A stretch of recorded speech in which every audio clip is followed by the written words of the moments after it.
Hey, hey, hey, bienvenidos a un capítulo más de Perípatos, tu podcast aristotélico. Este capítulo, pese a tratar un tema de actualidad que bien podría catalogar de más o menos perentorio, debido a que perderá mucha de su vigencia, si es que no toda, a finales de 2020, es parte de la serie sobre el sistema político americano, una colección de capítulos pensada para ayudar a comprender los Estados Unidos de América. También es parte de una serie para mantenerlos informados y al día con los últimos acontecimientos políticos en el gigante del norte en este año tan particular. Sin más preámbulos, empecemos.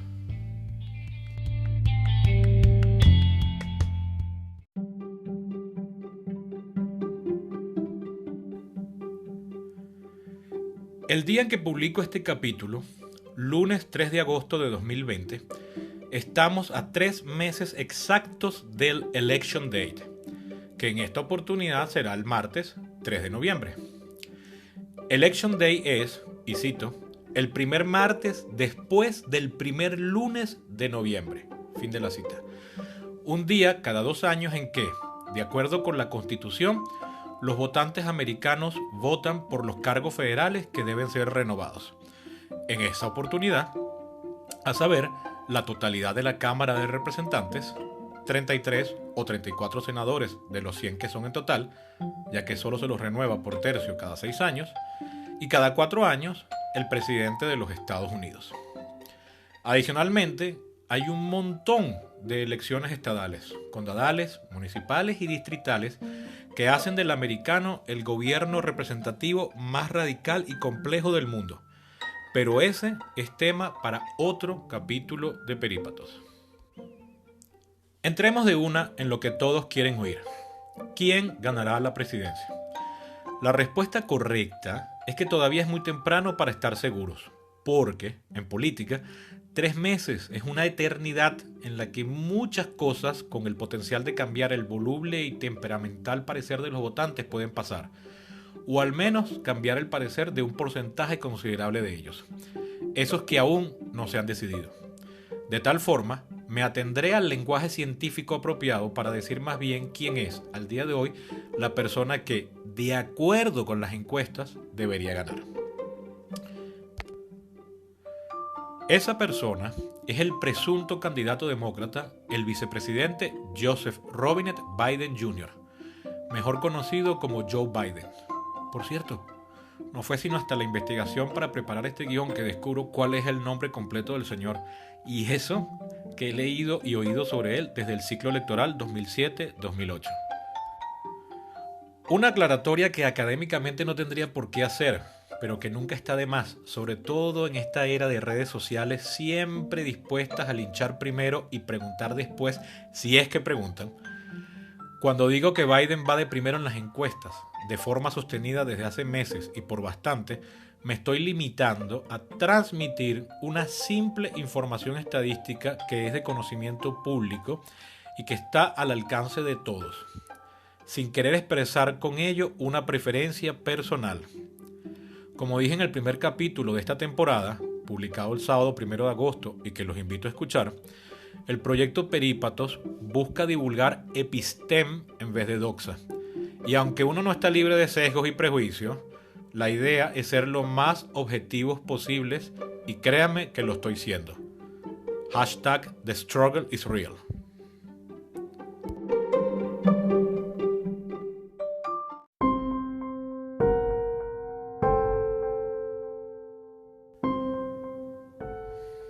Ahora bien, ese dato, como dije, está a la vista de todo el que sepa utilizar Google, por lo que el valor de este capítulo radica en discutir sobre un asunto que aquellos que tengan memoria pueden, y de hecho deben, traer a colación.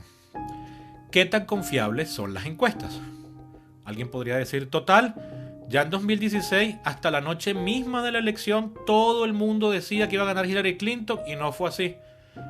De hecho, yo soy uno de esos. Hasta a eso de las 7 de la noche incluso me atreví a postar por Facebook. Menos mal que nadie me aceptó la oferta. Todavía lo estaría debiendo. El mismo Trump confesó después que estaba seguro de perder y por eso no alquiló un espacio grande para dar su discurso de concesión. Lo primero para responder a esta duda legítima es aclarar que, en el fondo, Clinton sí ganó la elección, o mejor dicho, ganó el voto popular. 65.853.514 contra los 62.984.824 que obtuvo Donald Trump. Es decir, una diferencia de 2.868.686 votos válidos, equivalentes al 2,09% del total. Una ventaja que es estrecha, pero triunfo es triunfo, por lo que las encuestas no se equivocaron.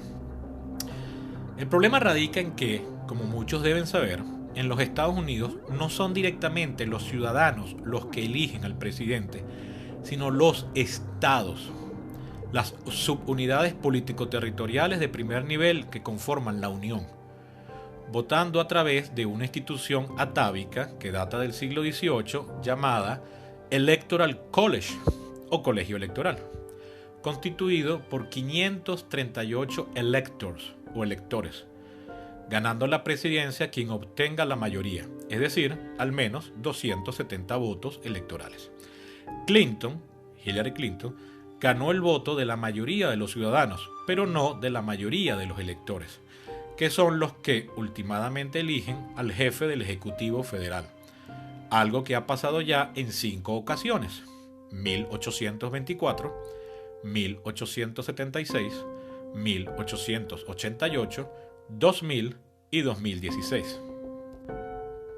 La explicación de qué es exactamente el colegio electoral, por qué se le creó, cómo funciona, qué ventajas provee, qué problemas genera y qué conlleva reformarlo o incluso abolirlo, será materia para otro capítulo de este podcast, ya que en esta oportunidad lo que estamos discutiendo es la confiabilidad de las encuestas y la posibilidad de que se repita el mismo escenario del año 16.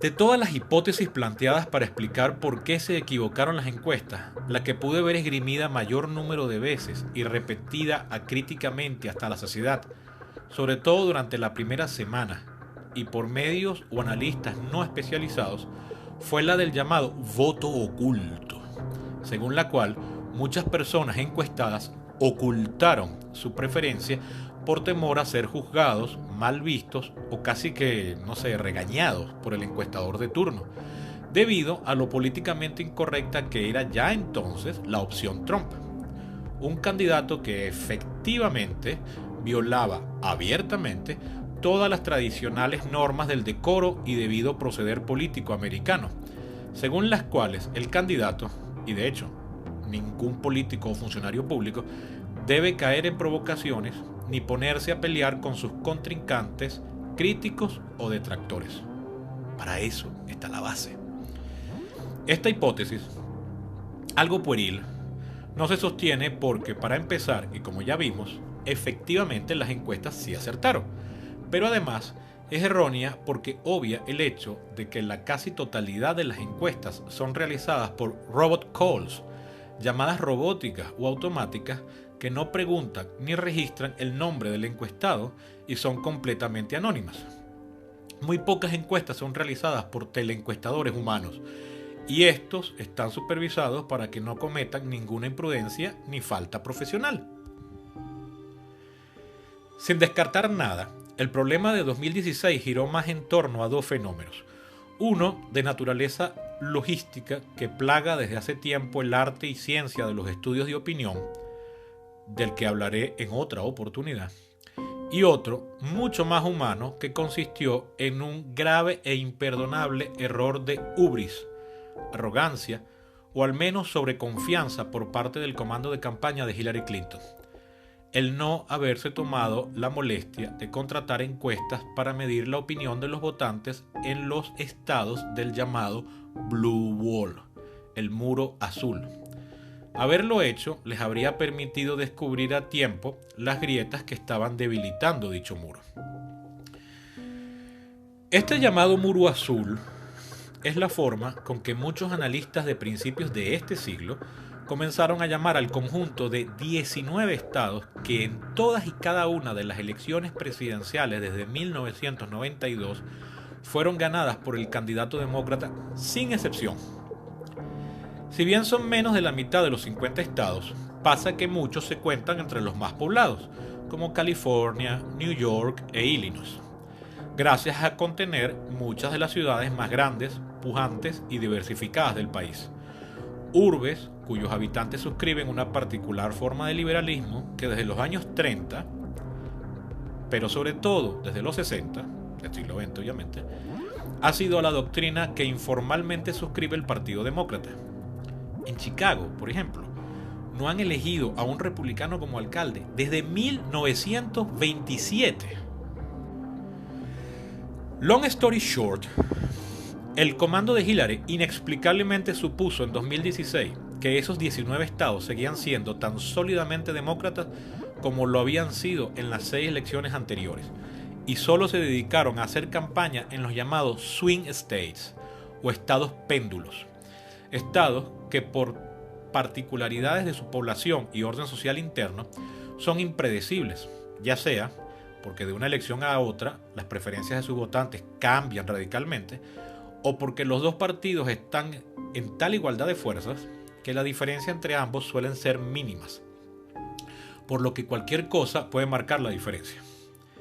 Pero si alguien hubiese sido lo suficientemente curioso como para echar una mirada a la retaguardia y haber contratado al menos una encuesta por cada estado del muro, digamos que para mediados de agosto de aquel año, habría descubierto que en varios de estos, en concreto Pennsylvania, Wisconsin y Michigan, que durante todo el siglo XX habían sido poderosos centros industriales, caldo de cultivo tradicional del liberalismo americano, pero ahora venidos a menos, empobrecidos y golpeados por la globalización, el apoyo demócrata había mermado muchísimo y la gente parecía estar esperando un milagro. Así, cuando apareció el candidato con el discurso incendiario perfecto, echando culpas y prometiendo panaceas, la suficiente cantidad de votantes compró las promesas y cambió de bando, diciendo, imagino yo, veamos qué tal, total, esto ya no me lo calo más. No fueron grandes mayorías, pero sí las suficientes para voltear esos 3 estados. A eso hay que añadirle los problemas inherentes a una candidata que desde sus inicios en la política, allá por los años 80, levantaba grandes pasiones contrarias, cuyo nombre ha estado presente en las noticias los últimos 24 años, por lo que ya aburría un poco, y que pese a tener el que quizás fuere el mejor currículum para el cargo presidencial en la historia política del país, como candidata era la cosa más gris del mundo, además de ya venir debilitada desde las primarias luego de una dura batalla ideológica con el bateador emergente Bernie Sanders, quien había encendido al ala izquierda del partido como hacía tiempo no se veía.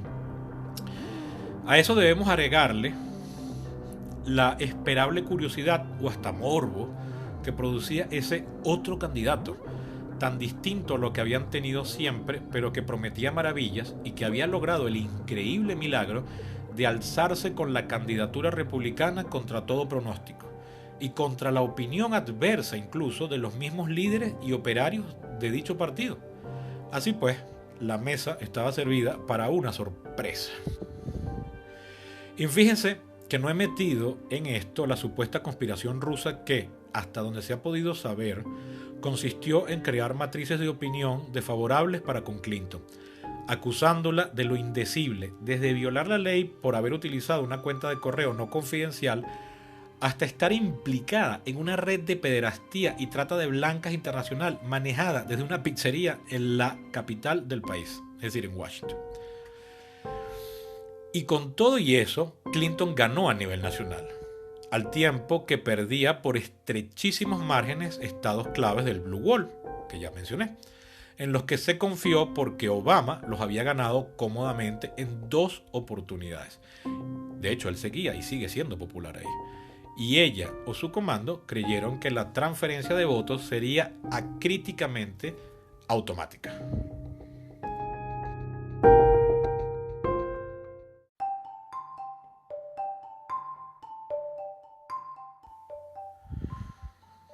¿Están Joe Biden y su comando repitiendo estos errores? Respuesta corta, no. Pese a que es cierto que Biden, quien ya tiene 70 largos, y quien había dejado muy en claro que pasaba a retiro luego de los 8 años acompañando a Barack Obama desde la vicepresidencia, se metió tarde al ruedo de las primarias porque le mostraron encuestas que lo confirmaban como el único con name recognition a nivel nacional. Pero aquí vale la pena detenerse un par de minutos para explicar el punto.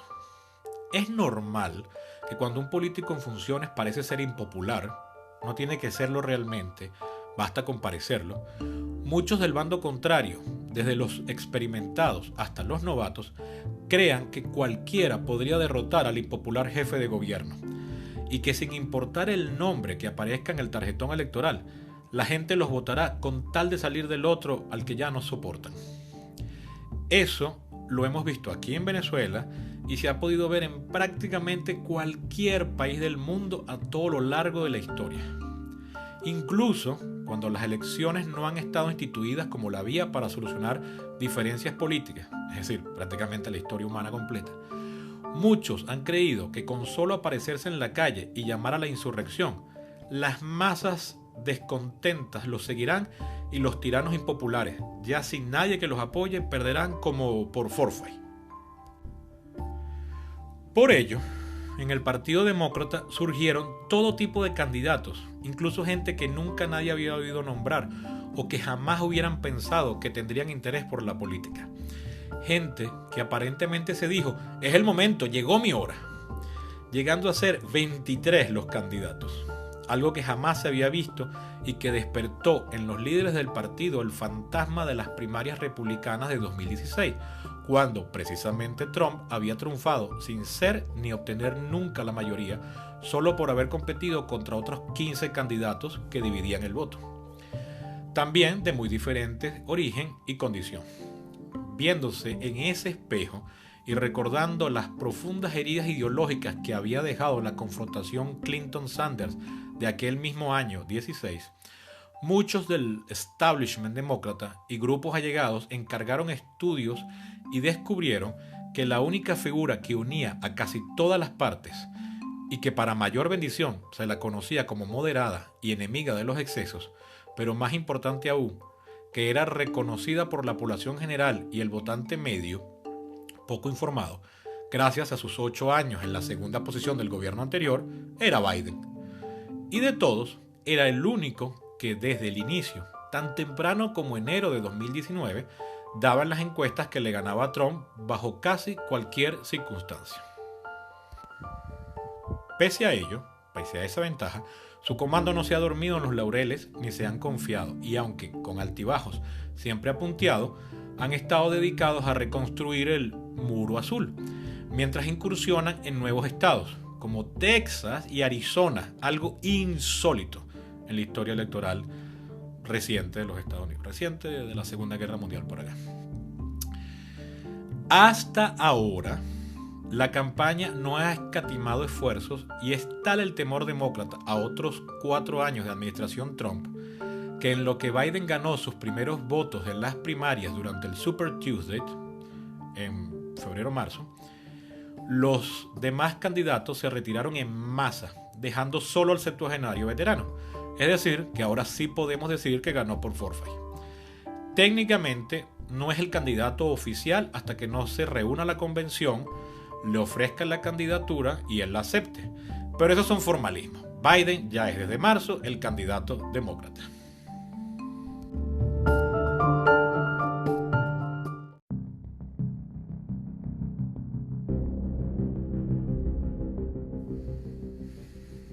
¿Y qué hay de Trump y su popularidad? It's complicated. Desde la presidencia de Harry Truman, 1945-1953, se han hecho encuestas de aprobación, desaprobación de gestión. Y cuando uno las estudia con detenimiento, recomiendo las gráficas que están disponibles en la página 538.com. Busquen en Google Trump Approval Ratings. Lo primero que se aprende es que la falta de aprobación no implica automáticamente la misma cantidad de desaprobación. A veces, una gestión es simplemente un gran meh o un X para la gente de a pie. digamos que alguien dice, no apruebo ni desapruebo, simplemente sigo con mi vida y espero que para tal fecha me hayas resuelto tal o cual problema. Segundo, que desde los años 40 para acá son cada vez más normales las valoraciones de aprobación mediocres, que tienden a rondar el 50%. Muy atrás quedaron ya aquellas popularidades de 80 o más por ciento. Quizás porque la gente se está volviendo más cínica y descreída, sin que nada les entusiasme. Un tema importante que me preocupa mucho y para el que habrá un capítulo especial. Finalmente, y respondiendo a la pregunta que dio inicio a este último segmento del capítulo de hoy, cuando comparamos a Trump con todos sus predecesores, constatamos que posee la peor valoración neta continuada desde que se llevan registros. Es increíble cómo a todo lo largo de los 1290 días transcurridos desde que juró el cargo, el 20 de enero del 17, solo por breves periodos de 70 días o menos la valoración de Trump supera a la de Truman, Carter y Bush padre. Pero hasta ahora nunca ha superado a la de todos los demás, ni siquiera a la de los tres últimos, Clinton, Bush hijo y Obama. Peor aún, a partir del 21 de enero, es decir, apenas desde el segundo día de gestión y el verdadero primer día de gobierno, porque el día 20 es el del acto y la juramentación y la fiesta, la desaprobación de Trump ha estado sostenidamente, la desaprobación, por encima del 50%, con picos de hasta 57%. Y solo entre el 29 de marzo y el 7 de abril de este año bajó unas décimas por debajo de la mitad, pero sin que su aprobación pasara por arriba de esa misma barrera de 50%. Es decir, que la valoración neta seguía siendo negativa. Al día de grabar y publicar este capítulo, su aprobación está en 41,2% y su desaprobación en 54,8%. Alguien podría decir, ajá, pero esa es su personalidad, que el tipo es chocante y le gusta y tal, ¿eh? Pero ¿qué hay de su gestión? Bueno, en política, sobre todo en democracia, es difícil separar las dos cosas. Pero aun si lo tratáramos de hacer y nos ponemos de lleno a evaluar su obra, no ha sido muy exitosa que digamos. Sí, es cierto que Trump tiene una base fiel de gente que lo adora y lo apoya incondicionalmente, pero no son mayoría. Nunca lo fueron y no parece que lo serán. Al mismo tiempo, cada día se suman más y más republicanos a iniciativas como, por ejemplo, el Lincoln Project, un colectivo de republicanos antitrumpistas, furibundamente antitrumpistas, que publican propagandas en video atacando fieramente al ocupante de la Casa Blanca. Pueden buscar sus anuncios en YouTube. Lincoln Project. Lo anterior no incluye, hasta donde sé, para separar la paja del heno, a gente como Steve Schmidt, estratega republicano de toda la vida y quien fuera el jefe de campaña de McCain en 2008. Es muy común verlo en programas de televisión como pundit. Schmidt, desde hace ya 2 o 3 años, rompió con su partido criticándolo por dejarse secuestrar por Trump y sus fanáticos. De hecho, usó palabras peores, pero estoy siendo parco. Sin embargo, una evaluación del gobierno de Trump, algo que es bastante pertinente y que se tiene que hacer, amerita un capítulo propio. Uno que debo investigar y escribir con cuidado y atención a los detalles. Más de lo normal, de hecho, porque implica caminar por la cuerda floja de las pasiones políticas, agravada por la esperanza que los venezolanos, entre los que me incluyo, pusimos en él para que nos solucionara la crisis que nos aqueja desde hace décadas. Así que mejor cerrar esto aquí el día de hoy.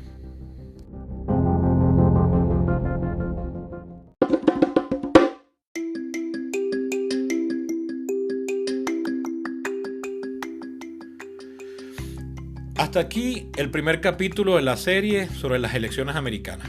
Espero que les haya resultado esclarecedor e informativo y que los anime a escuchar la serie completa. La idea es hacer al menos 2 entradas al mes, o sea, 2 capítulos al mes mínimo, hasta la semana de las elecciones, al tiempo que intercale dichos avances con la serie sobre el sistema político americano, más mis usuales reseñas de cine. Si les gustó, les cuento que el 1 de agosto les abrí la posibilidad de ser mecenas del podcast a través de la plataforma Patreon, donde por tan solo $1 mensuales pueden contribuir económicamente a la manutención de Perípatos y de su autor, que acaba de pasar 18 horas escribiendo el guión de este capítulo. Pero no, en serio. Ahora bien, no se preocupe, esto es importante aclararlo también. Perípatos no será nunca exclusivo para quienes paguen. Al contrario, seguirá abierto a todo el mundo y las contribuciones son netamente voluntarias.